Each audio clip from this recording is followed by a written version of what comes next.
I'm gonna have you cut up the chicken. Okay. So we're gonna have like 1.5 pounds to 2 pounds of chicken. And I like to use the tenderloins because it just makes them cook a little bit faster. And they're nice because they're small, so they're easy to cut up. And lots of times they've already been, the fat's been, they're trimmed. Oh, yeah. Yeah. So a lot of times they're already trimmed. It makes it really easy to cut it up. Awesome. I'm just cutting it into some kind of bite-sized pieces. Oh, that's perfect, especially for kids. All right, so Yep. as she's cutting that, I'm gonna push the saute button right here. So when you push the saute button, right now it says, there's a little button that says less, normal, or more. We're just gonna keep it at normal because it's fine. All right, so saute, then it's going to beep for you. After you push the saute button, it's gonna start heating up. Once it gets hot, I kind of just test it a little bit. Once it's hot, then I add my oil and other things. How long does it take to get hot? Sometimes like 2 minutes, sometimes like Okay. 5. Lots Just of times, depends. even before it's hot, I'll just start cooking. Yeah. 'Cause I'm in a hurry. It is what it is. Right? This is real life. Exactly. All right, so once it's heated up, we're just gonna add, what, about a tablespoon, 2 tablespoons of olive oil. We're just gonna drizzle that into the top of the pot. Now I like when my oil gets hot and then I do a trick and I lift my pot up and just kind of wiggle my oil around so it covers all the bottom of my Instant Pot. Well, there you go. There you go. Kristen's I'm full fancy. of Instant Pot tricks. That's why we call her the Instant Pot master. There we go. Once the oil is heated up, ready to go, Camille is gonna add our chicken. Yep. You ready? Kristen gets scared to touch raw chicken, so that's why I'm doing it. I appreciate that. If your oil's hot, it should sizzle at this point. Yes. Ours is still warming up, but that's okay. You can hear it a little bit. Now, this makes a lot of rice and other things, so this is a lot of chicken. If you have a smaller family, you could even cut this recipe in half or even in fourths. Totally. I mean, you just make sure you cut all the ingredients down, but the timing will be the same. You cook it for the same amount. All right, so once the chicken starts to cook on the bottom, you kind of just flip it around a little bit. I kind of stir as I go.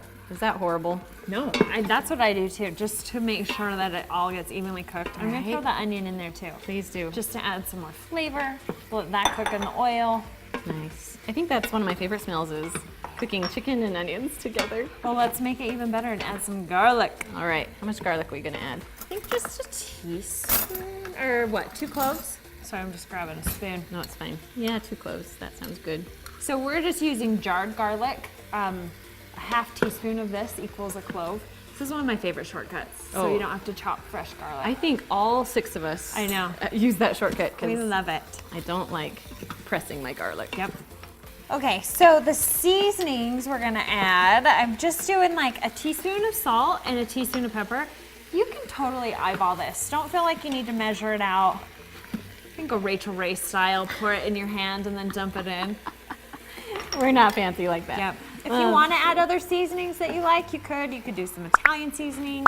You could do a little bit more like garlic powder if you love the taste of garlic. I mean, however you like to season it, You can add a little more. totally works. We love like a little bit more salt, so I usually add about a tablespoon of salt into this recipe. You do? I do. I love salty things. I didn't know that about you. Yep. Learn something new every day. Yep.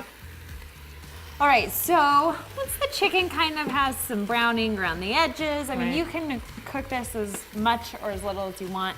It just really is to seal in the flavor, kind of make the chicken have some added moisture, I would say. Yeah, and I think a little bit of flavor too. It gives Yep. it some saute. 100%. So now, from this point, it's just kind of a dump and go. Right? So we're adding in 2 cups of rice. Now in the recipe, it says it a little bit differently, but Yeah, we're yeah. showing you this is the simple way to make it dump and It's go. like the dump and go Yep. version. Yep. Totally. All right. So I'm doing 2 cups of white rice.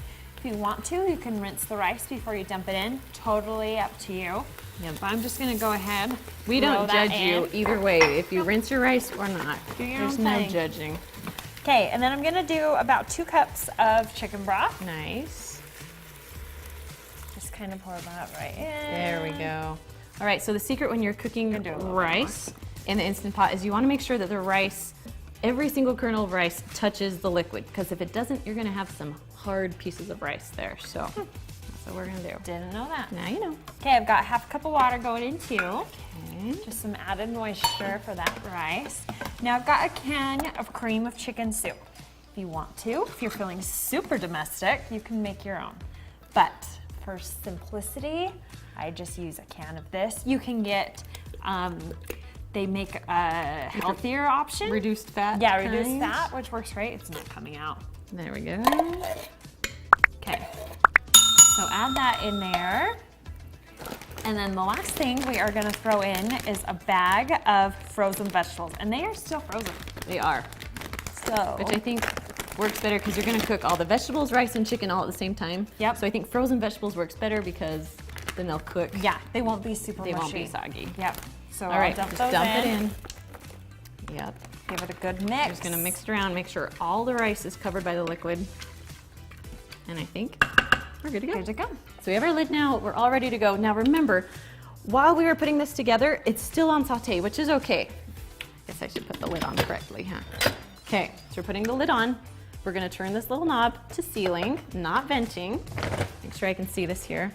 Now, because it is on saute, first you have to push cancel. So you're gonna push the keep warm cancel button just to turn it all the way off.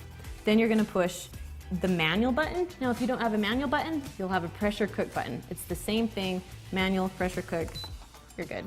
All right, so then we're gonna go up to 6 minutes. Now we can do 6 minutes because our chicken is little, it's already been sauteed. The rice only takes about 6 to 7-ish minutes to cook, and the vegetables only take about 2 minutes to cook, but they still taste good together. Yeah. So it's all kind of the same amount of time. That's why you can all cook it together. Awesome. All right, so you heard it little beep. Once it says on, you can just walk Walk away. away. So it's all done cooking. We cooked it for about 6 minutes. You can go up to 7 if you want, but because it's done, we're gonna turn it over to a quick release. Here we go. Once all the pressure's out, then you can open the lid. Just beware of the steam because it gets toasty.